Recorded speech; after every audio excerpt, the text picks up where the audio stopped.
Good evening. There are warnings tonight of widespread disruption, power cuts and flooding to hundreds of homes when Storm Dennis roars in this weekend. Experts say more than a month's worth of heavy rain could fall on ground already saturated by last weekend's Storm Ciara. The worst affected areas will be Lancashire, Yorkshire, Cumbria and large parts of Wales. And the Environment Agency says such extreme weather is being caused by climate change and that we will have to start thinking differently. Well, the Met Office says some areas could see as much as 140 millimetres or 5.5 inches of rain this weekend alone. That would be more than the total usually seen in February.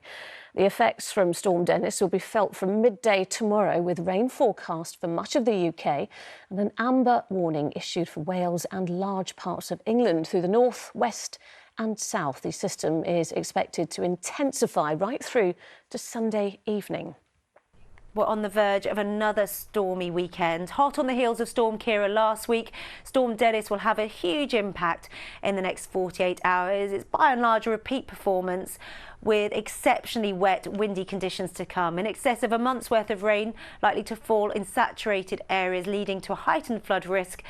And added to this, widespread gales and damaging gusts, disruptive weather to come as the weekend goes on. Rain to end the night across the south before Storm Dennis rolls into the North Atlantic. A huge swathe of gusty winds, and we bear the brunt of those gales and damaging gusts as we head through Saturday and Sunday. Several hours of solid, substantial rain, and even towards the end of the weekend, if anything, the winds tend to ramp up a notch across parts of Scotland and Northern Ireland through the latter stages of Sunday. Rain to end the day across the south and across the southeast into the first half of the night. Further north, quieter and colder. Frosty in the glens of Scotland, a different sort of end to the night across the south. Come the small hours, the wind's whipping up and rain will tend to reinvigorate, lashing the window panes, waking some of us up before dawn, and a lively start to the weekend, the sign of things to come as we're in for an increasingly stormy Saturday. The winds becoming really quite something. Widespread gales once more, damaging gusts of 50 to 60 miles an hour, 70 miles an hour possible around the coast, and several hours of relentless steady rain.